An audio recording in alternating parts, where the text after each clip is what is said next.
Virgil, the Aeneid, into the realm of shadows. The rite performed, Aeneas hurries to carry out the Sibyl's orders. There was a vast cave deep in the gaping, jagged rock, shielded well by a dusky lake and shadowed grove. Over it, no bird on earth could make its way unscathed. Such poisonous vapor steamed up from its dark throat to cloud the arching sky. Here, as her first step, the priestess readies 4 black-backed calves. She tips wine on their brows, then plucks some tufts from the crown between their horns and casts them over the altar fire, first offerings, crying out to Hecate, mighty queen of heaven and hell. Attendants run knives under throats and catch warm blood in bowls.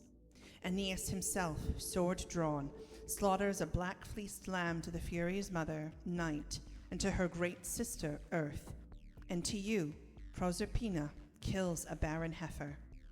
Then, to the king of the River Styx, he raises altars into the dark night, and over their fires lays whole carcasses of bulls, and pours fat oil over their entrails, flaming up.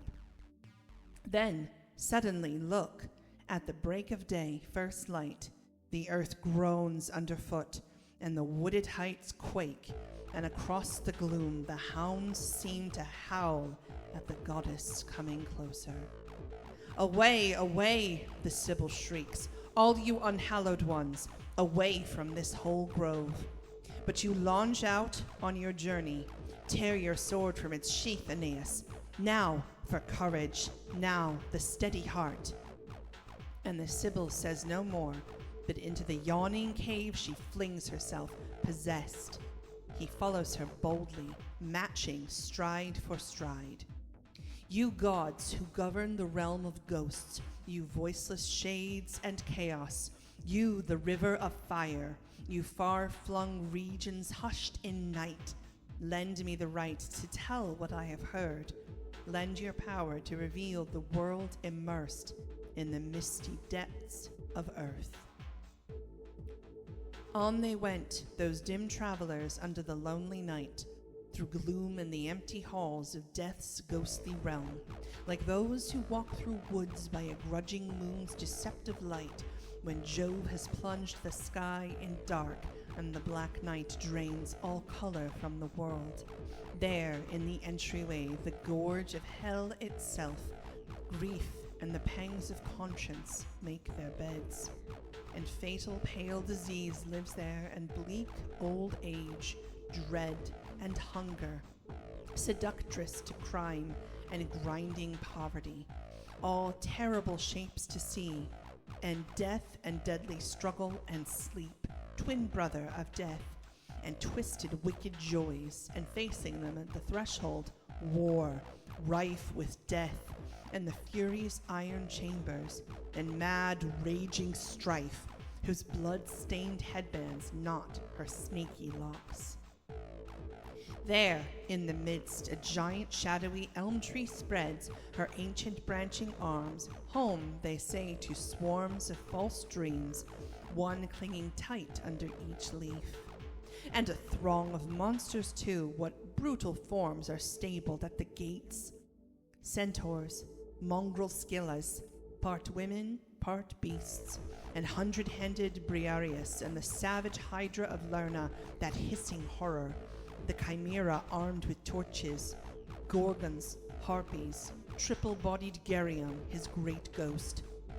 And here, instantly struck with terror, Aeneas grips his sword and offers its naked edge against them as they come, and if his experienced comrade had not warned him that they were mere disembodied creatures, flimsy will-o'-the-wisps that flit like living forms, he would have rushed them all, slashed through empty phantoms with his blade. From there, the road leads down to the Acheron's Tartarian waves. Here, the enormous whirlpool gapes a-swirl with filth, seethes and spews out all its silt in the wailing river. Here, the dreaded ferryman guards the flood, grisly in his squalor. Charon, his scraggly beard a tangled mat of white, his eyes fixed in a fiery stare, and his grimy rags hang down from his shoulders by a knot. But all on his own he punts his craft with a pole, and hoists sail as he ferries dead souls in his rust-red skiff. He's on in years, but a god's old age is hale and green.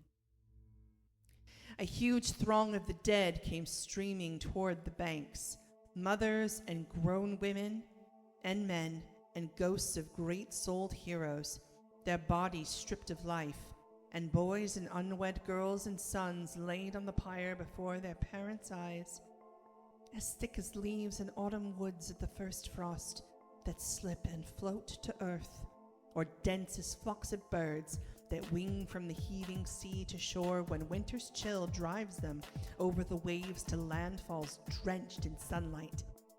There they stood, pleading to be the first ones ferried over, reaching out their hands and longing toward the farther shore.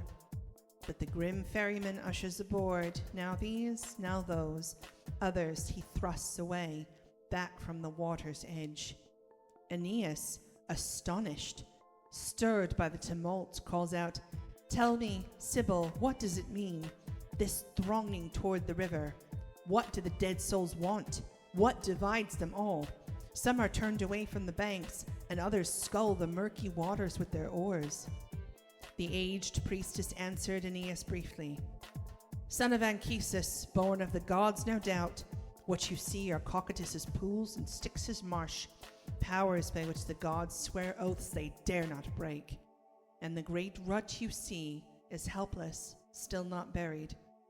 That ferryman there is Charon.